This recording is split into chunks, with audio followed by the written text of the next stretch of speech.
tiba, Ramadan tiba, Ramadan tiba. Tiba-tiba Ramadan, tiba-tiba Ramadan, tiba-tiba Ramadan. Marhaban ya Ramadan.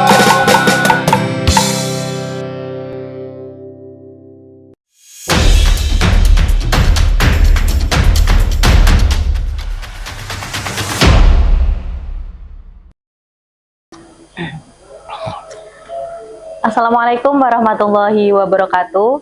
Selamat datang di GNK Ramadan Ngabuburit Pengawasan 2026. Pada kesempatan kali ini kita akan membahas dengan tema menjaga ukhuwah di tengah perbedaan pilihan. Saya di sini sudah bersama dengan Ketua Bawaslu Kabupaten Kudus, Bapak Moh Waibul Minan. Assalamualaikum Pak. Sehat Pak? Mbak Desi. Terima kasih sudah meluangkan waktu untuk datang di GNK Ramadan Bawaslu Kudus ini Pak. Ya. Pak Minan, sebelum kita memasuki ke diskusi kita yang utama, saya akan bertanya, saya ingin ngobrol santai terlebih dahulu gitu Pak Minan. Ya. Ramadan biasanya kan membawa suasana yang berbeda. Biasanya kebanyakan orang itu memperbanyak ibadah maupun refleksi diri. Kalau Pak Minan sendiri ini kesibukan selama Ramadan ini bagaimana Pak? Wah, ini Mbak Desi menguji ini aktivitas saya sehari-hari ngapain? Iya, saya pengen tahu selama Ramadan itu Pak Minan lebih sibuk ngapain Pak? Ya, karena gini ya, karena sesuai dengan tema Ramadan. Tema Ramadan itu kan bulan penuh maghfirah, bulan penuh dengan pahala, penuh dengan segalanya lah kira-kira gitu. Amalnya ditikelkan, dilipat gandakan. Jadi kita selain bekerja ya juga memperbanyak ibadah. Jadi kalau ngomong aktivitas saya di bulan Ramadan itu ya mohon maaf, ini tahadus bin nikmah aja ya. Tahadus bin nikmah artinya bukan ada niatan sombong dan lainnya, itu tidak, tapi siapa tahu ini bisa menjadi manfaat untuk Mbak Desi dan pemirsa semuanya kira-kira gitu.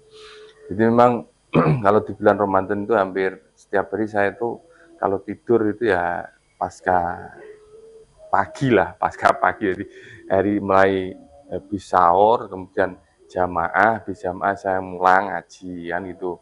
Terus baru tidur, nanti setelah itu baru bekerja di kantor, kan ke kantor. Nah, kantor ya malam yaitu ibadah taraweh, baca Quran dan sebagainya lah. Itu kira-kira tiap hari seperti itu. Dan menjadi satu kewajiban saya dan teman-teman itu kan memang melaksanakan pekerjaan. Karena kita masih bekerja, walaupun dalam konsep Islam sendiri itu puasanya tidurnya orang yang berpuasa itu adalah ibadah.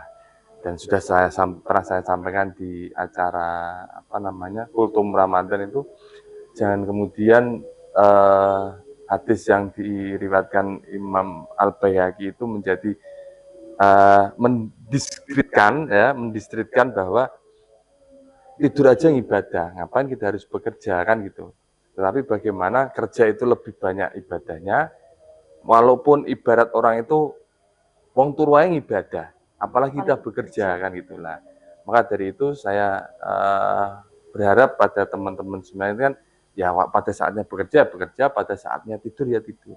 Artinya apa? Ini memberikan nilai plus bahwa di bulan Ramadan itu loh penuh dengan keberkahan, penuh dengan pahala. Maka perbanyaklah pahala-pahala itu kan gitu. Karena bulan Ramadan, sebelum Ramadan kan ada bulan Rajab. Bulan Rajab itu bulan saatnya orang menanam, kan gitu. Bulan Syaban itu adalah saatnya orang menyiram. Nah, bulan Ramadan lah ini saatnya orang itu memanen. Maka banyak pahala-pahala yang harus kita panen di bulan Ramadan. Jangan sia-siakan di bulan Ramadan inilah gitu kan. Karena ada satu keterangan itu nanti di akhir Ramadan itu manusia kalau tahu ya atau mau, jadi ketika manusia tahu bahwa pahalanya bulan Ramadan itu, ketika mau akhir bulan Ramadan orang-orang itu pada menangis sebenarnya gitu, mengharapkan selama 1 tahun itu jadi bulan Ramadan semua gitu. Karena pahala dilipat gandakan gitu. Pahala dilipat gandakan, setan-setan dibelenggu Tetapi yang ada sekarang itu adalah setannya berupa manusia sendiri kan gitu. Ya kan?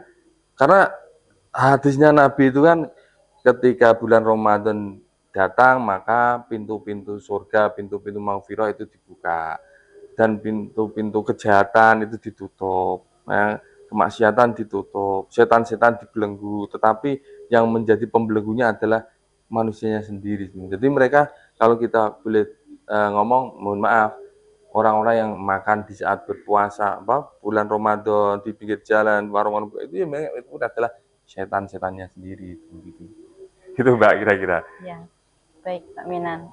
Itu aktivitas Pak Minan selama Aktivitas bulan lah, Ramadan, saya kira Pak. juga Mbak Desi kan juga sama kan, aktivitasnya memasak Iya, untuk suami nanti berbuka. buka ya untuk menyiapkan buka puasa. Menyiapkan buka puasa itu kan juga pahala, ya kan? Iya, Jadi maka ketika kamu masak itu taruhlah rasa kasih sayang yang sangat mendalam. Biar nanti masakannya itu enak. enak. Nah, uniknya ini orang di bulan Ramadan itu orang itu kan tidak bisa cicip-cicip ya. Kalau Iya. masak Mbak Desi kan nggak mungkin mencicipi kan. Iya. Tapi rasanya pasti pas kan, ya kan? Paling-paling kayak kasinan situ ya wajar. Oh, karena memang bulan Ramadan nggak seperti biasanya kan gitu. Iya. Ya kan? Itu. Ya. Itu Mbak Desi. Itu ya Pak. Ya. Ini tema kita kan menjaga ukhuwah di tengah perbedaan pilihan, Pak. Ya. Kalau kita berbicara tentang demokrasi, demokrasi ini kan salah satu hal yang pasti terjadi adalah beda pilihan. Beda pilihan. Namun beda pilihan ini kadang justru menimbulkan ketegangan di masyarakat. Kalau menurut Pak Minan, mengapa perbedaan pilihan ini kadang bisa memicu konflik di masyarakat, Pak? Ya, jadi sebetulnya kan gini ya, yang menjadi persoalannya itu kan, sebelum saya menjawab sana itu kan, bahwa kita tahu sebetulnya Allah menjadikan kita semua itu kan ya su'uba wa qabaila li ta'arafu kan gitu. Perbedaan satu golongan, perbedaan satu bangsa, tapi untuk mengenal li ta'aruf, untuk berkenalan kan gitu kira-kira. Nah, di dalam demokrasi tentunya pilihan itu menjadi satu pilihan demokrasi itu menjadi satu pilihan yang mana itu pasti orang itu berbeda. Perbedaan pendapat, berbeda. Si A milih ini, si B milih ini, dan kemudian yang nantinya akan menjadikan konflik. Kira-kira kan itu. Ya. Lah, yang perlu kita pelajari adalah bagaimana perbedaan itu tidak menjadi satu konflik. Kan gitu. Sama halnya di dalam berkeluarga, itu pasti ada perbedaan, ya kan? Antara bapak dengan ibu, suami dengan istri, anak ya dengan orang tua itu pasti ada perbedaannya. Tapi bagaimana mensikapi perbedaan ini tidak menjadikan satu konflik. Saya ibarat kata gini, kalau gelas ketemu gelas itu pasti pecah. Ada suaranya tiar kan gitu kira-kira. Tapi bagaimana gelas ketemu bantal? Kan sama-sama ini berbeda ya. Ada gelas, ada bantal, tapi dia nggak bisa ketemu langsung ter kan gitu. Tapi ketemu bantal itu kan nggak ada suaranya. Sama halnya ketika kita berdemokrasi, bagaimana ketika itu perbedaan itu tidak menjadikan satu konflik. Satu sama lain harus memahami. Satu sama lain harus memahami yang menjadikan misalkan pemilih, ya kan? Karena menjadi tim sukses itu biasanya satu sama lain ini si A menjadi tim suksesnya ini, si B dan ini. Nah, ini kadang biasanya ada gesekan. Mbok yo kan harusnya gini. Sama-sama yang kita dukung. Ya udah kita pilih yang ini, pilih yang ini. Udahlah tidak usah kemudian menjadikan konflik berkepanjangan, tapi tidak bisa itu. Itu karena sifat manusia ada sifat rakus, sifat tamak, sifat ingin menang. Itu pasti. Dan perlu diketahui sendiri bahwa di dalam berpolitik itu kan sebenarnya ngomong politik itu kan adalah bagaimana cara mencari kemenangan. Kalau ngomong, saya pernah membaca misalkan dengan pemilu sendiri itu kan terkait dengan ajang pertarungan yang bebas, tapi diatur oleh regulasi, kira-kira kan gitu. Nah, perbedaan ini pasti ada, tetapi bagaimana kita mensikapinya itu yang perlu menjadi titik tekannya adalah mensikapi perbedaan itu agar tidak menjadi konflik. Contohnya misalkan dari peserta, ya peserta pemilu, ya dia tahulah posisi peserta pemilu seperti apa. Karena peserta pemilu juga nanti sedikit banyak juga akan gesekan dengan penyelenggara pemilu itu bisa jadi. Gesekan dengan pemilih juga terjadi. Tetapi bagaimana hatinya itu bisa memposisikan lah, kira-kira memposisikan diri, oh saya harusnya seperti ini. Jadi ada sifat tawaduknya itu juga harus ada. Jadi berpolitik itu tidak terus kemudian semena-mena harus kasar itu kan ya. Mencari empati orang, mencari simpati orang itu kan tidak kemudian harus dengan kekasaran. Justru dengan orang yang bertawaduk ya, orang yang memilih sifat tawaduk, rendah diri. Ini kadang orang itu akan menemukan satu titik apa ya? Kesadaran, menemukan satu titik rasa kasihan itu ada gitu loh. Tapi kalau baru menjadi calon, kok dia arogan, orang itu sudah tidak akan ada empati dan simpatinya sudah nggak ada. Ya. Makanya kalau bisa ini, tidak semua orang bisa. Jadi orang itu rendahkanlah dirimu sehingga orang itu sudah tidak bisa merendahkan kamu. Jadi saking ngasore, saking rendah diri, wong itu kira-kira ra iso ngenyek kowe, ra iso merendahkan.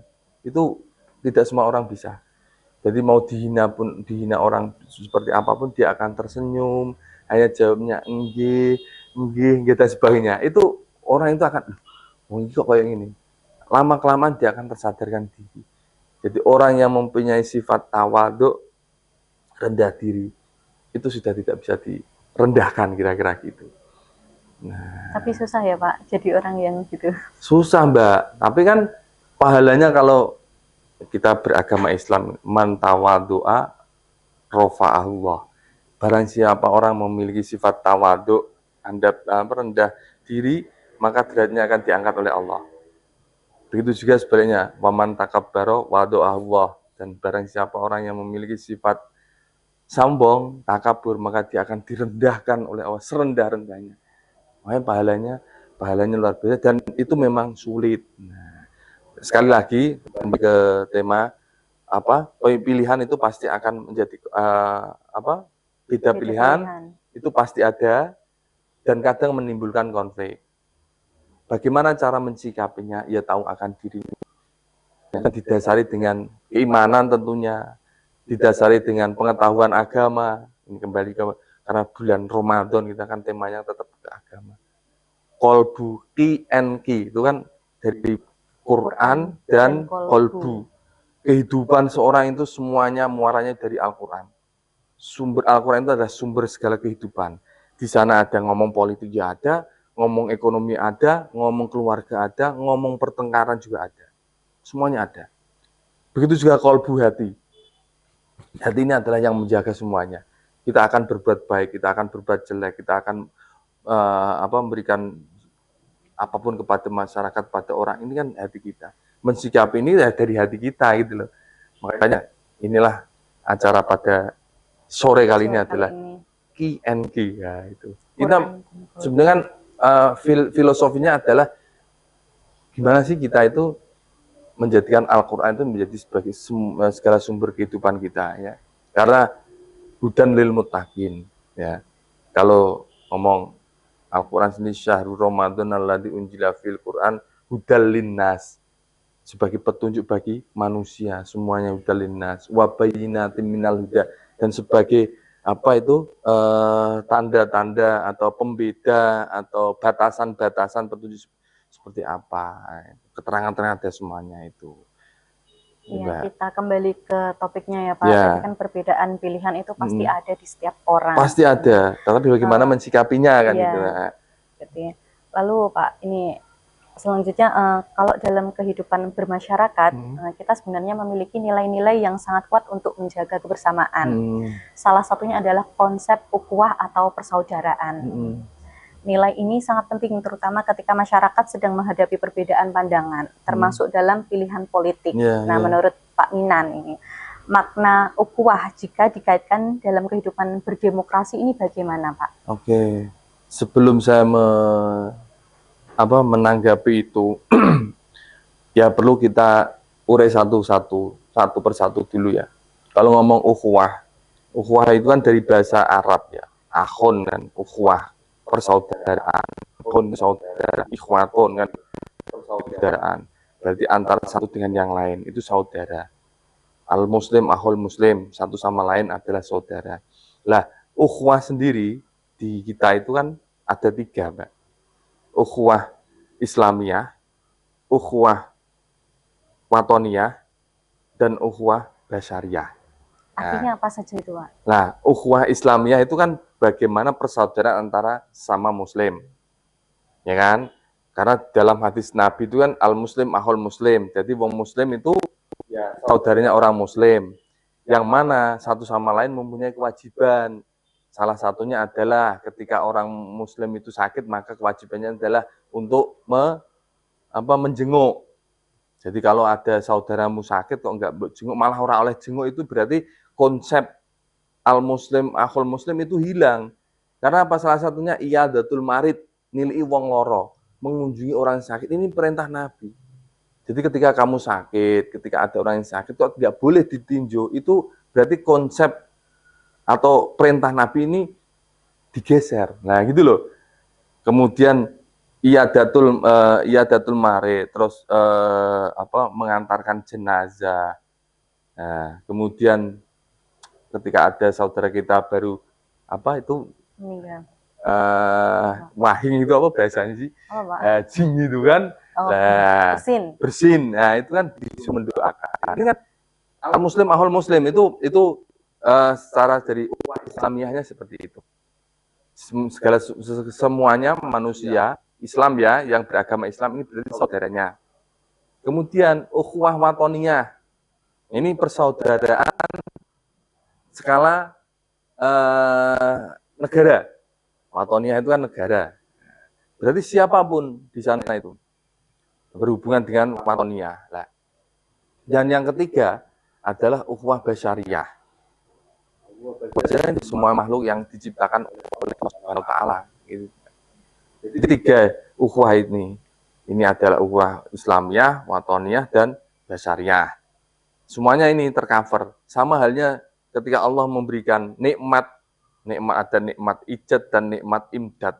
Ini kan diberikan kepada, kalau saya ngomong ya berarti ukhuwah basyariah. Karena semua itu mendapatkan. Orang entah itu orang non muslim, orang wong muslim, semuanya kan dapat kenikmatan, nikmat sehat, ya kan, nikmat hidup, ya, nikmat diciptakan. Ini kan semuanya itu. Cuman yang ada nikmat iman, nikmat Islam ini hanya adalah untuk orang-orang Islam. Sama dengan ukhuwah Islamiyah itu. Nah, konsep ukhuwah di dalam kehidupan berdemokrasi ini, maka kita juga harus tahu. Karena kita hidup di negara Indonesia, negara yang diatur dengan aturan, kita sudah setidaknya tidak terus kemudian menjadikan satu ukhuwah, misalnya satu ukhuwah Islamiyah ini menjadi satu pedoman, itu tidak kemudian menjadi satu kunci keberhasilan, itu tidak. Karena kita majmuk, kita plural, maka ukhuwah watoniyah lah yang harus kita gunakan. Kita sudah tidak memandang bahwa itu ras, suku, golongan, itu tidak. Tapi bagaimana kita itu ada di satu negara ini. Itu. Jadi persaudaraan yang dilandasi rasa saling menghormati, saling menjaga. Ini mengajarkan bahwa perbedaan pilihan politik tidak boleh merusak hubungan sosial. Yang sudah terbangun kan nggak boleh ya. Jadi hubungan sosial yang baik antara satu sama lain ini harus selalu dijaga, menjaga bagian dari itu. Karena Nabi juga berpesan atau perintah kepada kita semua itu, irhamu mamfil ard. Berikan kasih sayang kepada orang-orang yang ada di bumi. Yarhamkum mamfis sama, maka orang-orang yang ada di langit akan memberikan kasih sayang kepada kamu. Ini kan bagian ukhuwah ya, menjaga persaudaraan. Nah, memberikan kasih sayang. satu sama lain, tidak saling menghina, tidak saling menghujat. Karena jangan kemudian kita dengan mudahnya menghujat orang lain, menjustifikasi orang lain, menghukumi orang lain. Saya menghukumi Mbak Desi misalnya lebih baik, lebih jelek daripada saya. Nah ini kan kita tidak tahu amalan apa yang kemudian derajat dia itu lebih tinggi di sisi Allah kan itu. Nah, ngomong ukhuwah di dalam demokrasi yaitu salah satunya menjaga, menghormati, tidak saling menjelek-jelekan. Tahu porsinya. Ya kan? Tidak kemudian misalkan agama itu dijadikan satu simbol, kemudian dijadikan politik, jalan untuk berpolitik itu juga tidak baik karena tadi yang awal saya sampaikan bahwa Allah itu menciptakan syu'uba wa qoba illa lita'arafu, jadi menciptakan laki-laki perempuan itu berpasang-pasangan, kemudian menciptakan makhluk hambanya Allah itu bersuku, bergolongan dan sebagainya agar satu sama lain mengenalnya. Otomatis di sana ketika saling mengenal berarti kan ada rasa kasih sayang satu sama lain. Ya Pak, berarti walaupun kita berbeda pilihan itu persaudaraan itu harus kita tetap jaga ya. Iya, harus kita jaga sampai kapanpun. Karena apa? Membangun negara ini kan tidak kemudian bisa dibangun oleh 1-2 orang kan gitu. Harus sama-sama semua elemen. Harus bersama-sama, ya. Betul. Ya.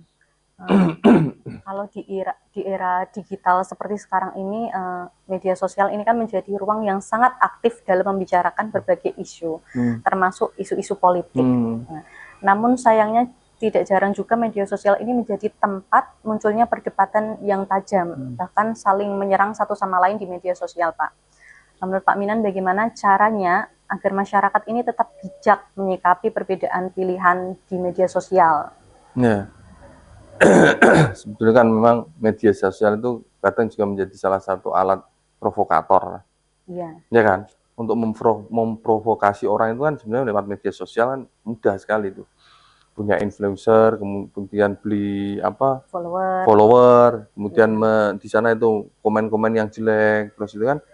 Maka yang menjadi kunci adalah kalau saya dulu sudah saya sampaikan kalau melihat seperti itu maka yang pertama adalah tabayun. Dalam bahasa Islam itu tabayun, klarifikasi akan kebenarannya. Jadi media sosial yang diunggah atau berita yang diunggah di media sosial ini benar atau tidak. Kita cari sumber awalnya dari mana, ya kan? Kalau tidak jelas sumbernya maka bisa jadi itu adalah hoax. Karena pengen menjatuhkan lawan kan kira-kira gitu kan. Maka menjadi bijak ya dalam menggunakan media sosial. Harus bijak sekali. Ketika mau share ini sesuai memang sudah kita klarifikasi kepada yang bersangkutan atau belum, ya kan? Ketika mau komen ini benar atau tidak. Karena kita juga ada undang-undang ITE juga kan, itu juga mengkhawatirkan itu. Jadi ya terus kemudian ketika ada unggahan, ada berita yang satu atau yang lainnya itu memojokkan satu sama lain, ini kalau menurut saya itu memang harus diklarifikasi dulu, harus tabayun kebenarannya seperti apa. Itu. Yang kedua, orang itu jangan mudah terpancing dengan isu-isu yang sedang berkembang kan gitu. Ya karena isu-isu yang lebih hot itu kan kadang sering FYP ya biasanya FYP itu kan ya kan. Ya, itu kadang orang itu memang hanya pengen membuat konten saja kan bisa Mbak. Iya, tanpa harus memikirkan itu benar atau salah. Betul, gitu ya. Itu benar atau salah, efeknya seperti apa, dampaknya seperti apa, apakah itu berdampak nanti berkepanjangan atau tidak. Kadang kan seperti itu, karena dia apa, pengen gawe konten. Sekali lagi pengen gawe konten, mohon maaf. Kadang itu yang harusnya tidak dibuat konten itu mereka terpaksa membuat konten, biar apa? Followernya banyak, ya kan? Pengikutnya banyak, nanti komennya banyak, sehingga kemudian mendapatkan gift ya, atau apa itu kan, nanti dimonetiskan dan sebagainya. Tujuannya apa? Mencari uang dengan cara yang bisa mereka lakukan, entah itu benar atau salah, kan gitu. Ya. Jadi kita itu sebagai warga negara harus bijak menggunakan media sosial. Ya, ya Mencari kan? tahu kebenarannya, Mencari itu kebenarannya. benar atau salah. Kalau Benar. salah kan bisa jadi kita menyebarkan hoax gitu ya Pak. Iya. Nah, sumbernya kan kita nanti harus tahu dari mana itu. Terkait dengan misalkan ngomong pemilu berarti sumbernya satu bisa dari Bawaslu, bisa dari KPU, penyelenggara kan kira-kira gitu, penyelenggara Iya. pemilu. Kalau tidak dengan penyelenggara pemilu berarti dengan stakeholder pemilu. Benar nggak ini ada berita seperti ini? Kadang misalnya menjatuhkan satu sama lain, menjatuhkan calon A, calon B, itu bisa jadi terjadi ya karena itu mencari karena pertarungan bebas tadi itu loh. Iya, kadang pengen viral. Pengen viral, bendaran wah ngerti dhisik kan gitu. Nge-share apa berita-berita. Wah kok ngertinan nah, bendaran wah mau iki lho. Punya pengalaman, punya pengetahuan yang luar biasa gitu. Iya, Pak. Itu Mbak Desi. Lanjut Pak. Selain masyarakat, tentu ada lembaga yang memiliki tanggung jawab untuk menjaga agar proses demokrasi ini berjalan dengan baik dan kondusif, Pak. Dalam hal ini, Bawaslu Kudus ini kan pasti memiliki peran penting ya Pak dalam melakukan pengawasan sekaligus pencegahan. Nah, apa saja sih Pak yang sudah dilakukan Bawaslu untuk menjaga agar perbedaan pilihan ini tidak menimbulkan konflik di tengah masyarakat? Ya, yang jelas sesuai dengan apa amanat Undang-Undang 7 2017 bahwa Bawaslu Kabupaten Kota itu memiliki kewajiban untuk melakukan kegiatan sosialisasi, ya kan. Apalagi seperti tahapan hari ini yang tidak ada tahapan pemilu, orang mengkira Bawaslu iki lapo, KPU itu ngapain kan kira-kira kerjanya apa? Karena yang diurus kan nggak ada pemilu, nah tidak bisa seperti itu Mbak. Jadi yang kita laksanakan hari ini adalah sosialisasi, jelas itu. Sosialisasi yang kita lakukan ya menggandeng dengan beberapa komunitas. Pelajar kita gandeng, ada Saka Adiasta Pemilu, ya kan? Kemudian mahasiswa kita juga gandeng, diskusi-diskusi itu kan kita hadir ke kampus-kampus, ada podcast di kampus kan, ada kegiatan apa namanya podcast di kampus itu? Polling ya, podcast keliling ke kampus-kampus. Ini kan mahasiswa kita ajak diskusi, dosen kita ajak diskusi, semua aktivitas akademika kita ajak diskusi terkait dengan demokrasi. Kemudian kita ada Bawaslu menyapa dengan tokoh masyarakat, dengan apa namanya pemerintah desa, komunitas, pegiat dan sebagainya lah. Nah ini bagian yang kita laksanakan, memberikan sosialisasi ini bagian dari edukasi pencegahan. Karena membangun sumber daya manusia, menyadarkan seseorang itu tidak cukup 1 bulan, 2 bulan, 3 bulan, bahkan 1 tahun. Tapi harus berkelanjutan. Harus berkelanjutan. Ibarat kata, ibarat orang itu kita ketika kecil kita tidak didasari dengan ilmu agama, ya kan? Pasti ketika kita besar ya yuk sakarepe dhewe kan kira-kira gitu. Nggak mungkin nggak bisa kemudian 1 tahun 2 tahun jenengan di apa mindsetmu itu dirubah yang awalnya mohon maaf dari anak jalanan misalkan orang yang tidak pernah berwudu, orang yang tidak pernah sholat, kemudian 1 tahun itu kamu digencarkan sholat ini pasti akan berbeda kan kualitasnya berbeda. Dia hanya sebatas melaksanakan. Nah, ini Pak logika aja kira-kira ini.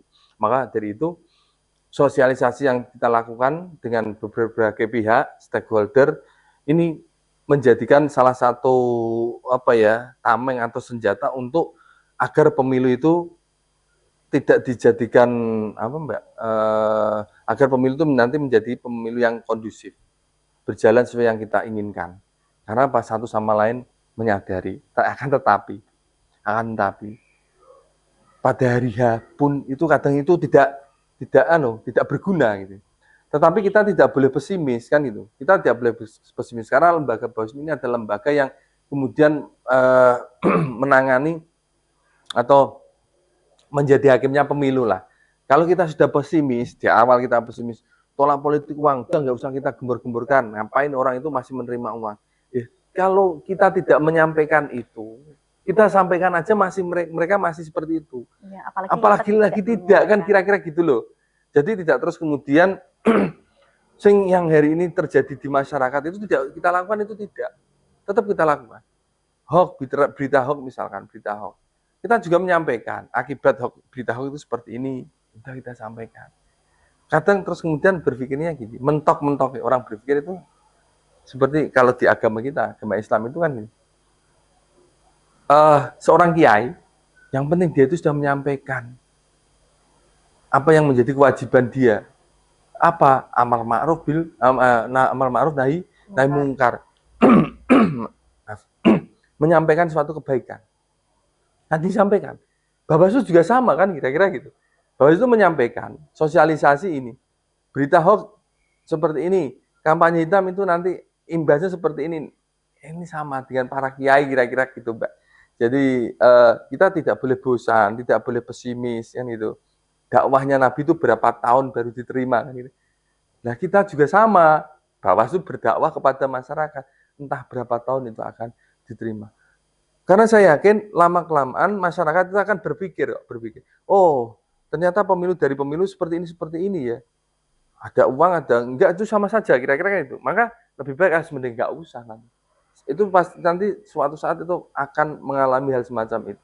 Kejenuhan orang yang kemudian akhirnya ngebohke alah ya wis. Akhirnya menjadi apa? Satu pilihan yang memang benar-benar datang dari hati nurani. Jadi memilih itu bukan karena sosok, bukan karena uang itu tidak, tapi bisa memilih itu karena memang sosoknya, figurnya, programnya, kan itu. Ada orang yang memilih karena sosoknya, orang yang ganteng, kan gitu, duitnya akeh, ada yang seperti itu. Tapi ada lagi orang yang memilih, oh programnya bagus, untuk masyarakat ini baik. Nah, ada yang memilih pemilih itu karena memang karena uangnya. NPWP nomor piro wani piro kan kira-kira sing ngedit berah ya tak pilih. Ada seperti itu. Tapi saya melihat mulai hari ini sudah orang itu pola pikirnya sudah berbeda. Ada pergeseran di sana. Tidak semuanya karena uang. Mereka banyak melihat di berita-berita itu para pejabat kepala daerah yang kemudian memakai rompi oranye. Ini kan bagaimana akhirnya masyarakat berpikir, oh ternyata uang-uang yang dikeluarkan itu mereka juga pengen mengembalikannya. Dengan cara apa? Dengan cara seperti itu. Gitu. Ya. Berarti banyak hal yang banyak pencegahan yang dilakukan Bawaslu Kudus ya Pak. Yeah. Itu sosialisasi pengawasan partisipatif secara langsung, secara langsung dengan masyarakat, dengan mahasiswa. Bahkan Bawaslu itu melakukan podcast keliling ke sekolah, ke kampus-kampus ya Pak, dengan melibatkan dosen dan mahasiswa. Lalu Bawaslu Kudus ini mempunyai Saka Adiasta Pemilu ya Pak, yang melibatkan dengan anak-anak pramuka, SMA, ya, betul. SMA, MA itu Mbak. Lalu ada program Bawaslu Menyapa dengan desa, dengan komunitas. Nah, terus ada lagi apa? Itu media-media sosial yang kalian buat itu kan? Ya, melalui dilakukan untuk film pendek, melalui ILM. Ini bagian dari ikhtiar kita semua. Jadi ikhtiar orang itu kan tidak hanya cukup satu cara, dengan berbagai cara berhasil kan kira-kira gitu. Apalagi di tahun yang luar biasa ini Mbak, efisiensi anggaran. Kita tidak ada anggaran sama sekali dalam hal berkegiatan kan kira-kira. Jadi nggak ada Pak? Nggak ada, kita sama sekali nggak ada kegiatan. Tapi bagaimana kita harus ciptakan itu semua ini. Jangan kemudian anggaran itu menjadi satu-satunya orang bisa berjalan kan. Jadi tidak terus kemudian gini, uang itu menjadi segalanya itu tidak. Nah, itu loh kira-kira gitu. Tapi kalau orang-orang tidak punya uang juga sebenarnya ya pusing juga kan gitu ya. Berarti tanpa anggaran pun Bawaslu Kudus itu tetap melakukan tugas dan fungsinya ya Pak? Ya, karena menjadi bagian dari tanggung jawab gitu. Nah, kita lanjut ya Pak Minan. Kalau dalam kehidupan bermasyarakat ini kita kan juga memiliki sosok figur-figur yang dihormati dan didengar oleh masyarakat. Seperti tokoh agama, tokoh masyarakat maupun tokoh pemuda. Menurut Pak Minan, seberapa penting sih peran tokoh masyarakat yang saya sebutkan tadi dalam menjaga persatuan saat terjadi perbedaan pilihan? Itu sangat berpengaruh, Mbak. Jadi tokoh masyarakat itu sangat berpengaruh di masyarakatnya karena dia itu menjadi tokoh, orang yang dituakan, ya, orang yang dihormati di wilayah tersebut. Ketika ada konflik, ketika dia mendamaikan, pasti di sana akan nerem, pasti di sana akan adem. Karena apa? Karena dia mempunyai, dia menjadi figur yang dituakan, ditokohkan. Karena ketika menjadi tokoh satu, pasti secara kemapanan berpikir dia lebih mapan dibandingkan yang lain, kan gitu. Dari pengetahuan, wawasan, dia pasti memiliki wawasan yang luas. Makanya itu dia dijadikan tokoh masyarakat. Ketika ada satu orang dijadikan tokoh masyarakat, pasti masyarakat itu akan ikut. Kalau dia jadi sebagai tokoh masyarakat, tidak ketika dia mengucap A, B, C dan sebagainya kok tidak diikuti orang lain, berarti kan ngapain dia jadi tokoh masyarakat? Kan tidak ada fungsinya. Maka di sini menjadi tokoh masyarakat itu sangat memiliki peran yang luar biasa untuk menjaga kondusivitas wilayah tersebut. Maka pada saat demokrasi atau pemilu dilaksanakan, itu para kandidat pasti yang ditemui adalah tokoh masyarakat di sana. Entah itu kiai, entah itu memang tokoh masyarakat adat atau pemuda yang kemudian memiliki pengaruh kira-kira gitu. Karena ketika ngomong A, orang-orangnya pasti akan ngikut. Iya kan? Seperti kiai punya jamaah kan gitu. Pas saat mereka ngaji bareng, ini nanti pemilu itu kira-kira milih siapa? Ketika kiainya itu bilang A, lah pasti yang lain juga pasti akan niru itu. Berarti tokoh masyarakat itu sangat penting ya, Pak? Sangat penting. Ya. Tetapi jangan kemudian ketika dia jadi tokoh masyarakat malah menjadikan ricuh itu loh. Maksudnya ricuh itu gimana? Memberikan wacana yang tidak benar, memberikan berita yang tidak sesuai kepada masyarakatnya, kepada pengikutnya. Ini loh. Jadi menjadi tokoh masyarakat itu harus bisa-bisa memang dia itu amanah, dapat dipercaya, kira-kira gitu. Kalau kita lihat perkembangan saat ini, Pak, generasi muda ini kan menjadi kelompok yang sangat aktif untuk mengikuti perkembangan politik, terutama melalui media sosial. Apa ini yang bisa dilakukan generasi muda agar tidak terprovokasi oleh isu politik itu sendiri, Pak? Sama ya, seperti tadi sebenarnya kan, kalau ngomong, ya ini hampir sama dengan media sosial tadi. Anak-anak muda sebenarnya kan, dia terpengaruhnya kan lewat media sosial, Mbak. Iya kan? Anak muda itu, karena apa? Tiap hari, tiap saat dia itu pegangnya ini. HP kan? Yang dibuka apa? Kalau nggak TikTok, IG, Instagram, dan lainnya kira-kira berita itu. Nah, dia akan muncul di sana, apalagi yang bahasa tadi sudah FYP. Nah, dari sini dia itu kadang akan meyakinkan kebenarannya. Maka kemudian apa yang bisa dilakukan oleh anak-anak muda itu ya setidaknya dia menjadi membangun sikap kritis terhadap isu-isu yang ada. Benar nggak ya? Sekali lagi mencari kebenaran. Kebenarannya ini benar nggak? Nah, dia akan bertanya kepada siapa pada yang kira-kira tahulah ini. Tapi umumnya anak-anak itu ya cuek. Maka yang harus kita lakukan, Bawaslu terutama, ini harus memiliki tokoh anak muda yang bisa mengajak mereka untuk berpikir kritis. Ya. Maka kita bentuklah Saka Adiasta Pemilu itu salah satunya. Kemudian sekolah kader pengawasan. Ini yang melibatkan para mahasiswa. Harapannya dari mahasiswa, siswa ini bisa mentransformasikan, mengaplikasikan, mentransferkan knowledge-nya, pengetahuannya kepada yang lain itu. Biar tidak mudah terprovokasi oleh berita-berita yang ada di media sosial. Intinya itu anak-anak muda, karena anak muda itu saya lihat ya mereka apatis dengan pemilu sebenarnya. Tapi ketika ada berita-berita yang kemudian berita yang miring, dia itu akan merespon gitu. Dia akan merespon. Ya, baik.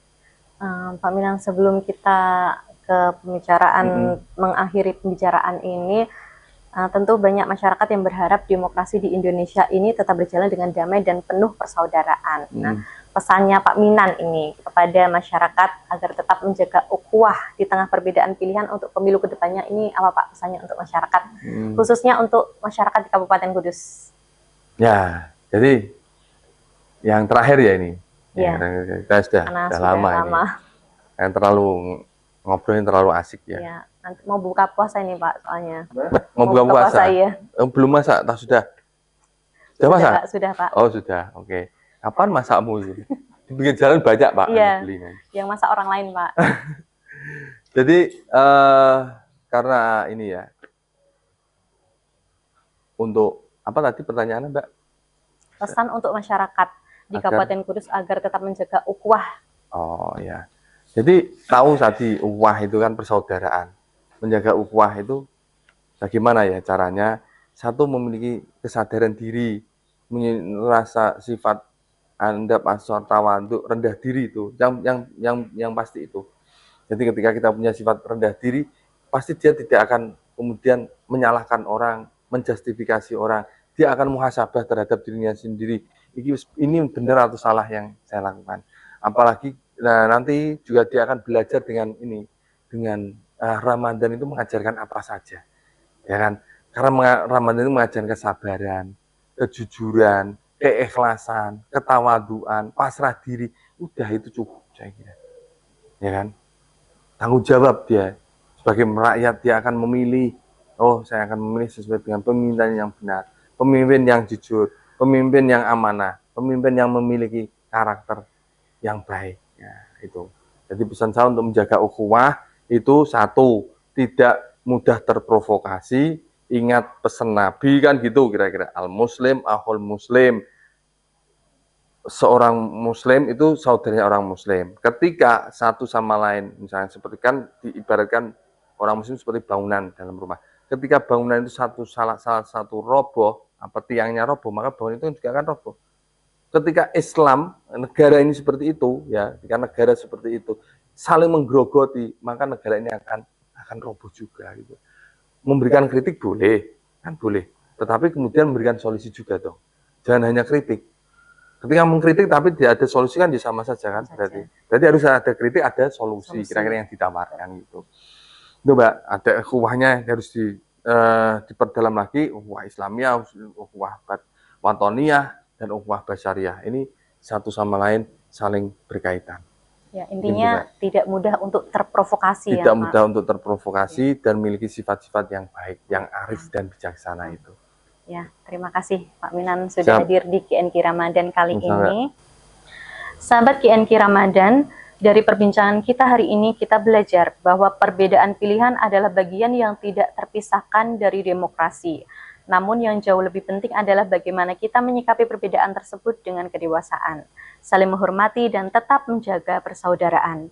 Karena pada akhirnya demokrasi yang kuat bukan hanya tentang proses memilih, tetapi juga tentang bagaimana kita tetap menjaga ukhuwah dan persatuan di tengah berbagai perbedaan.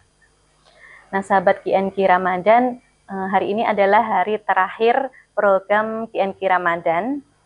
Nah, terima kasih kepada pemirsa QNQ Ramadan yang telah menyaksikan QNQ Ramadan dari episode pertama sampai dengan terakhir ini. Semoga apa yang kita diskusikan dalam program QNQ Ramadan ini menjadi manfaat untuk kita semua. Semoga di tahun berikutnya kita akan menciptakan program-program baru di Bawaslu Kabupaten Kudus. Wassalamualaikum warahmatullahi wabarakatuh. Selamat berbuka puasa. Ramadan tiba.